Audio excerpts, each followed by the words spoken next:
베스트픽과 함께하는 거시경제학 공부 그 첫 번째 시간입니다. 자, 오늘 다룰 주제는 바로 2008년 금융위기 이후 세계 경제는 어떻게 바뀌었나입니다. 이 거대한 사건이 전 세계 경제의 판도를 어떻게 완전히 뒤집어 놓았는지 그 서사를 한번 따라가 볼 건데요. 특히 미국, 유럽, 중국 이 세 거인의 이야기를 통해서 지금 우리가 겪고 있는 경제 상황의 뿌리가 어디에 있는지 파헤쳐 보겠습니다. 여러분, 2008년 금융위기가 터지기 전만 해도요, 세계 경제는 정말 평온 그 자체였어요. 뭐랄까, 매년 경제가 성장하는 건 그냥 당연한 일, 거의 자연의 법칙처럼 여겨졌죠. 바로 이 숫자, 플러스 4.5%. 이게 그 시절 세계 경제의 연평균 성장률이었거든요. 아주 견고하고 안정적이었죠. 그래서 대부분의 사람들이 이런 평화로운 시기가 계속될 거라고 믿어 의심치 않았습니다. 그런데 말이죠, 2007년 미국에서 주택 가격이 뚝 떨어지기 시작하면서 그 단단해 보였던 모든 것이 순식간에 무너지기 시작합니다. 정말이지 충격적인 숫자죠. 불과 2년 뒤인 2009년에 선진국들의 평균 경제 성장률이 마이너스 3.4%까지 곤두박질 쳤습니다. 이건 1930년대 대공황 이후에 가장 최악의 경기 침체였어요. 플러스 성장이 당연했던 세상이 사상 초일의 마이너스 성장 시대로 추락해버린 겁니다.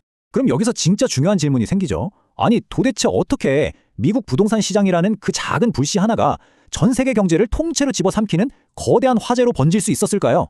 그 작동 원리를 한번 들여다보시죠. 자, 이 과정이 위기의 핵심을 보여주는데요. 이게 어떻게 된 거냐면요. 첫째, 은행들이 주택담보대출, 즉 모기지를 그냥 갖고만 있었던 게 아니에요. 이걸 잘게 쪼개고 다른 것들이랑 마구 섞어서 아주 복잡한 금융상품으로 만들었어요. 둘째, 이 정체불명의 상품들을 전 세계 투자자들에게 팔아넘겼죠. 진짜 문제는 바로 세 번째, 불투명성입니다. 하도 여러 번 섞고 재포장하다 보니까 이 상품 안에 들어있는 원래 대출이 얼마나 위험한 건지 아무도 알 수 없게 된 거예요. 결국 마지막 단계, 주택 가격이 무너지자 누구도 서로를 믿지 못하게 됐고 금융 시스템 전체가 그대로 멈춰버린 거죠. 이 위기는 크게 두 가지 길을 통해서 순식간에 전 세계로 퍼져나갔습니다.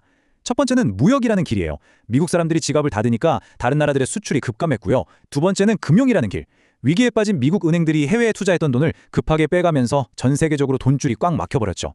자, 이렇게 미국에서 시작된 불이 어떻게 전 세계로 번졌는지 알아봤습니다. 그렇다면 각 지역은 이 활활 타오르는 불을 끄기 위해서 어떤 노력을 했을까요? 지금부터 미국, 유럽, 중국의 서로 다른 이야기를 들어볼 텐데요. 이 흥미진진한 내용이 궁금하시다면 잠시 시간을 내서 구독과 좋아요 버튼 한 번씩만 눌러주시면 정말 감사하겠습니다. 자, 그럼 위기의 시작점, 미국부터 가보겠습니다. 위기의 진원지였던 미국. 그런데 아주 강력한 정책으로 생각보다 꽤 빠르게 회복하는 모습을 보였습니다. 하지만 그 성공적인 숫자 뒤에는 우리가 꼭 알아야 할 아주 심각한 고민거리가 숨어 있었습니다. 이 표를 한번 보시죠. 정말 놀라운 부분인데요. 2015년에 미국의 실업률이 5.4%를 기록해요. 위기 이전 수준으로 완벽하게 돌아온 거죠. 성장률도 2.5%면 나쁘지 않고요. 겉으로 보이는 숫자만 보면 미국은 위기를 성공적으로 극복한 영웅처럼 보입니다. 그런데 말입니다. 만약 지표가 이렇게나 좋았다면 대체 미국의 진짜 고민은 뭐였을까요? 뭐가 문제였던 걸까요? 바로 이 제로 금리 하한이라는 문제입니다. 이게 뭐냐면 미국 중앙은행인 연준이 경기를 살리려고 기준금리를 거의 0%까지 내려버린 상태를 말해요. 이건 비유하자면 전쟁터에서 가장 강력한 무기를 이미 다 써버린 것과 같아요. 이게 왜 심각하냐면요. 만약에 또 다른 위기가 와서 사람들이 일자리를 잃고 힘들어질 때 금리를 더 내려서 경기를 살릴 카드가 아예 없다는 뜻이거든요. 한마디로 다음 위기에 훨씬 더 취약해진 거죠. 자, 이제 바다 건너 유럽으로 가보겠습니다. 미국이 쓸 수 있는 무기가 없어서 고민이었다면 유럽의 문제는 좀 달랐어요. 유로라는 단일 통화 시스템, 바로 그 자체가 문제의 원인이었습니다. 마치 스스로 발에 채운 족쇄 같았다고 할까요? 이 그래프가 유럽의 딜레마를 아주 적나라하게 보여줍니다. 보세요. 독일은 실업률이 5%도 안 돼서 아주 안정적인데 스페인은 23%, 그리스는 25%에 달해요. 아니, 똑같은 유로화를 쓰는데도 경제 상황이 이렇게 하늘과 땅 차이인 겁니다. 여기서 아주 결정적인 문제가 터져 나옵니다. 원래 경제가 어려워지면요, 자기 나라 돈의 가치를 떨어뜨려서 수출품 가격을 싸게 만들거든요. 그렇게 해서 경기를 살리는 게 교과서적인 방법이에요. 하지만 스페인이나 그리스는 유로화를 쓰잖아요. 그러니까 이 방법을 쓸 수가 없는 겁니다.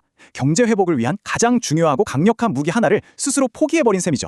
유럽이 이런 구조적인 문제로 끙끙 앓는 동안 저 멀리 중국은 홀로 엄청난 성장을 계속하고 있었습니다. 하지만 그 잘 나가던 중국조차도 이제는 지난 30년간 써먹었던 성공 공식을 바꿔야만 하는 새로운 도전에 직면하게 됩니다. 이 차트 좀 보세요. 정말 입이 떡 벌어지는데요.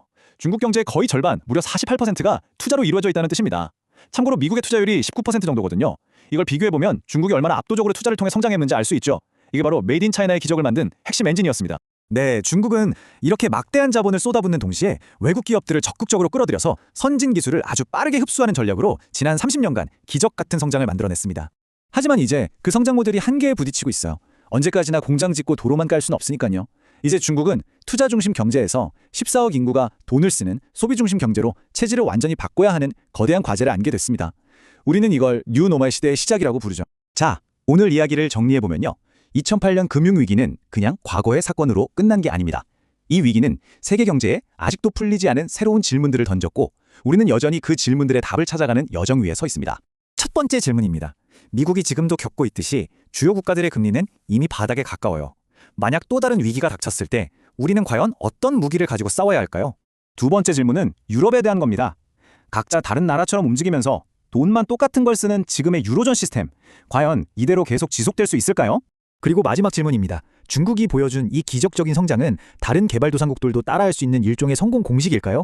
아니면 다시는 반복될 수 없는 역사상 단 한 번뿐인 특별한 사례였을까요? 어쩌면 이 질문들에 대한 답을 찾아가는 과정이야말로 지금 우리가 거시경제학을 공부해야 하는 가장 중요한 이유일 겁니다.